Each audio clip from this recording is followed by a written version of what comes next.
Hello and welcome. So my name is Ian, and this is the Introduction to Mechanical Reality preview. Basically, this was my first public class that I'm ever offering, and this is wherein I will describe various aspects of not only the human design system, but even a bit of mystical fairy tales to introduce anyone into a very logical and sound perspective upon life. So this is one way into design awareness. The basic overview is that this is the human design system orientation for the facilitation of the unique inner authority and correct decision making of the differentiating individual. So what does that mean? Well, basically, inner authority is a mechanism by which any individual human can learn to make decisions correctly as themselves. For you see, most people are stuck in their mind thinking about what they're thinking, and basically what I'm here to present is a very logical and sound way out of that compulsive thinking, and not simply that, but to reduce the weight or the importance of that thinking upon your own life. For the true benefit of the mind is as an outer authority to share with someone else, not to run the individual life of the body. So this will be a 4-week course of one session each week on Thursday evenings, and it'll go for probably about an hour or two, maybe, each class, depending on especially how interactive people are. And the exact timing of this is still to be determined based on who's involved and when we can situate the timing.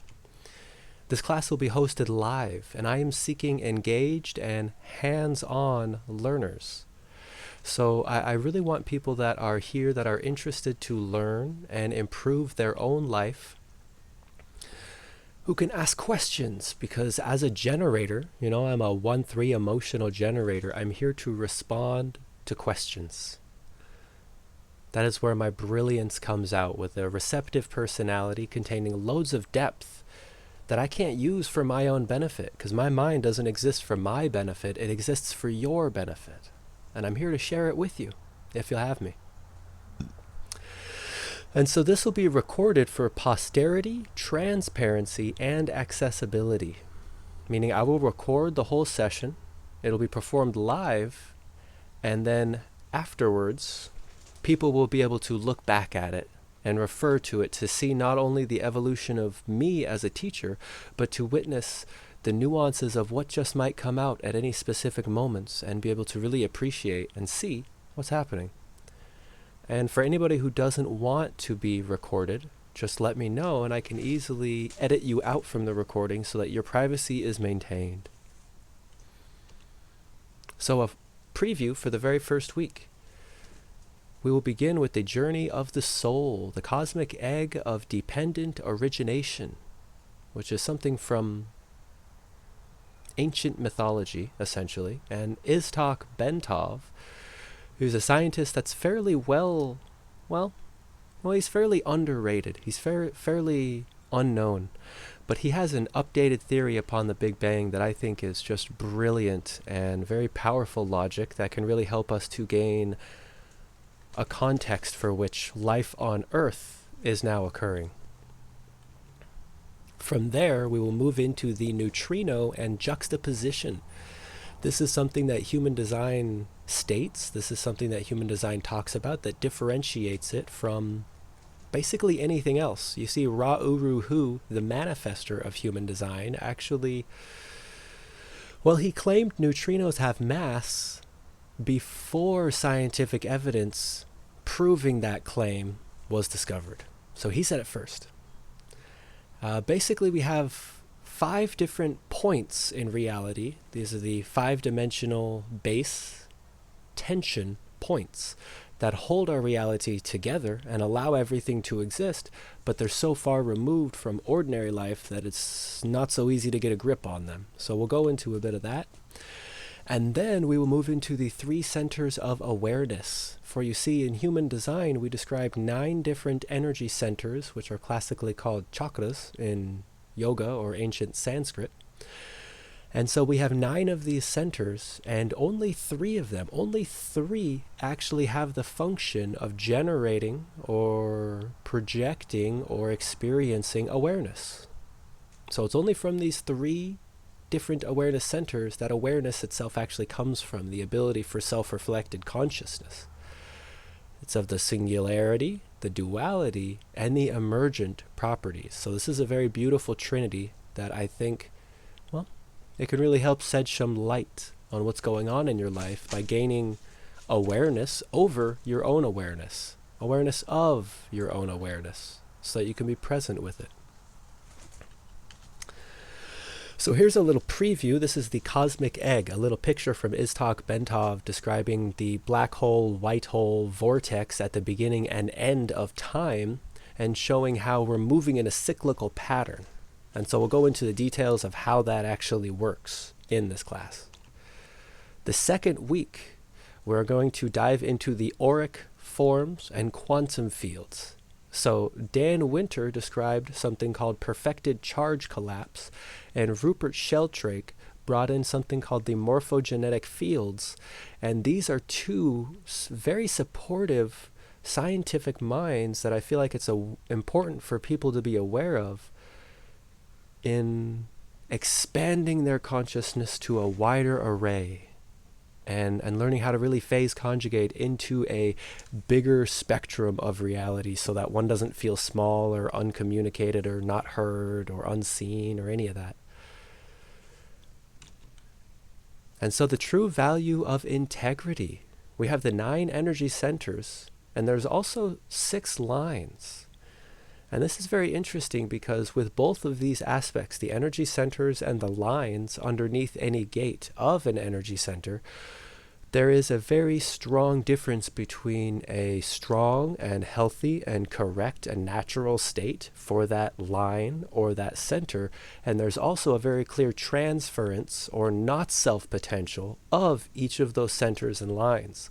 And so we'll be able to go over and really hit the nail on the head of what has been tricking you in your whole life from the very beginning, from day one.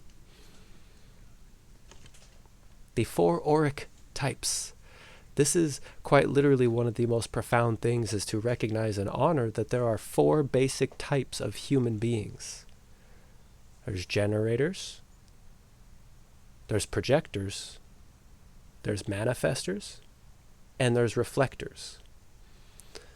And each one operates in the world. They move through space and time in a different mechanism. And so once you know which one of those 4 you are, and you actually take the passenger role, you take the witnessing role, recognizing and seeing with your own eyes just how true it is that a generator is here to respond and a manifestor is here to initiate when that impulse comes up from within. Just as an example. So here's a little more details on that. You can pause the video if you like and kind of look at them. But it's just a little description of the various auras, these 4 auras and their percentages, their base percentages for how many people are this type relative to the whole field. And something very key about this that I'll be able to talk about right now is the signature frequency of each one of these types. For you see, the generator is here to exist within satisfaction. But when the mind is ruling their life, they're frustrated all the time, and they're literally generating a frustrated frequency that other people have to deal with. The projector is here to experience success. The literal signature frequency of the projector is success itself. But when they can't see that, when they can't tap into their inner truth, well, then they feel bitter. They feel bitter and unseen, and they just don't know when enough is enough. The manifestor is here to experience peace. The key energy of a manifestor is peace. It is their signature frequency. And yet the anger wells up within them as a result of, say, the injustice in the world or how somebody has spoken to them. But finding that peace, there's nothing like it. And the reflector is a very unique circumstance to be in. It's the rarest of all four types. The reflector used to be the advisor or the wizard or the sorceress behind the king, like the advisor to the king, the alchemist to the king, because they can see the pattern. Whereas the other types have a deeper relationship with people, the reflector has a relationship with the program at large. Not necessarily individual people, because if they get hung up on individual people, they can see how they fit into a pattern and it becomes disappointing. But when somebody sticks out, when somebody shows their difference, oh, that's surprising. For the third week, we're actually diving into the body graph itself. This is one of the most important things in all of human design. And so we will get to see what makes individual people different, and we'll be able to see what needs to be respected and what needs to be let go of, from the basic fundamental themes of the three types of energy centers. This is something I've actually personally brought to the mix. I don't think anybody else has distinguished the centers like this. The awareness centers, the pressure centers, and the centers of self. There's a lot of overlap here, and there's a lot of interesting things that we can learn. The circuitry, for you see, the circuitry is what actually connects one center to another and another and another. This is what allows us to exist outside of just an individual little space, but actually connect and expand with greater forces. So there's the individual tonality of a person. There's the pull of the tribal groupthink, which I'm sure lots of us have experience with, everybody has experience with. And there's the collective of humanity, which is both the logical and the abstract circuitry, and they all function in different ways. The very lines of being. For you see, these circuitries, these connectivities between energy centers are made up of gates. These are the gates of the Chinese I Ching, and they connect to each other, allowing fixed relationships between energy centers. And there are also 8 particular gates that are important in the sense that they provide roles to the 6 lines we spoke about a moment ago. For underneath each gate is 6 lines, and underneath that is 6 colors, 6 tones, and then 5 bases. So there's tons of detail we can go into here about anybody's specific stuff, because I can pull up your chart and we can talk about this for you, specifically you, and unlike anybody else, it's this way, or it's that way, or it's like this. And so getting down to that specific and very personal level of what it means to you, I find has made the difference in my life. And so this is a body graph. This is a basic body graph in the mandala wheel. And so it shows the classical astrology, the astrological signs all around it. And you can see how each one is made up of about 4 different gates on the wheel. And within is the actual body graph itself with the 9 energy centers. All of these are undefined and wide open. There is not a person alive in there, but that's what an empty crystal might look like. An empty crystal of consciousness that's just blank, open to experience. And in the 4th week, this is where we are bridging the quantum dots and seeing how we connect and interact with forces that are larger than the one person. The communion and composite charts. This is connecting with other people. You see, communion is actually the purpose of life here on Earth as 9-centered human beings. It wasn't this way for the 7-centered human born prior to 1781, but for us as 9-centered beings, everyone alive today, it's about communion. It's about connecting with other people and being able to see what actually comes out of that unique connection, because each and every person is unique, and what can come from it, totally different. The penta and the wa, survival and the pull.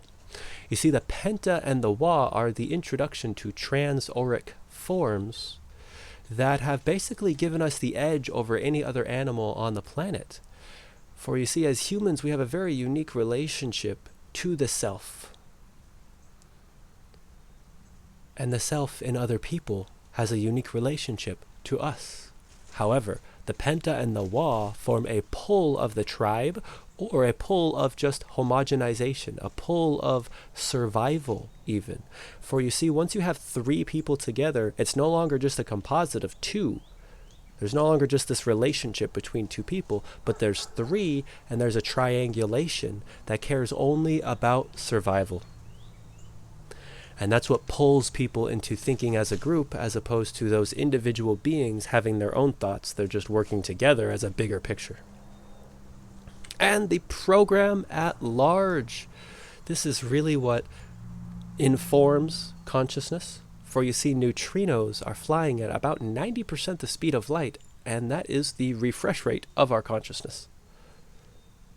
Very, very fast, buzzing around all the time. There's always more to see. And here's a picture of the Wa, just a little preview of what this might look like, because these are body graphs. We saw a body graph a moment ago, and this is what happens when you've got multiple of them together, and it shows how the Wa connects us. Because the Wa is what actually orchestrates the penta itself. That comes out of 3 to 5 people. But then the Wa is made out of multiple pentas, and ideally an alpha projector in the middle orchestrating the whole thing. Which is quite literally the basis of any gene pool, is the 16 people necessary to make a complete Wa. And for the concluding details of this little preview is that the minimum donation for this is $88 in the United States. So this is 4 weekly sessions of 1 to 2 hours, and it includes all the future recordings of this class. So this is right now about to be the first time I've ever ran this class. However, just by purchasing once, you will gain access to every time I ever run this class. You will gain access to the recording afterwards. If you wish to participate in this particular class again, you'll have to pay the fee. However, you will have access to all these recordings going forward. And so I truly hope that you can see how much value that can be. And I'm happy to share it with you. So how to get the most out of this offering is to have your birth information ready. You see, for human design, we need to have someone's birth location and the birth time, not just the hour, but even the minute. If you have the second, that's great, but most people don't. I do not, and it's okay. But down to the minute precision for birth time is very important. And you really want to show up to every class. There's only 4 sessions for us to chat. And so to get the most out of this, being present and alive, paying attention so you can ask questions in the moment. And I strongly suggest, if you have any questions for anybody who does human design, to contemplate them and maybe write them down and save them for the class. Because even if they're not specifically directly on topic with what we're going into, I may be able to answer you in that moment, or I might say that we'll go into it at a later time during the course. But I really want to have this space available for anybody to really learn and grow through human design in a very practical way. And my last suggestion here is just to be present. Just to be yourself in this moment and watch. If taking notes is natural for you, then you can, but it will be recorded, and so there's no need to worry. No need to worry at all. And so there's a couple details about this upcoming class. We'll be starting it up in around 10 or 11 or 12 days from now, this beginning of the next month. Right now I believe we're in March, and so April is coming up very soon, and so we're beginning on this first Thursday of April. If you are interested, feel free to reach out. You can find my contact details on this YouTube channel. I have a link to the Discord, which is a very easy way to find me. I also have a link tree where you can find my email or sign up for a private session. And so yeah, that's the summary of the class. I hope you're having a wonderful day. Take care.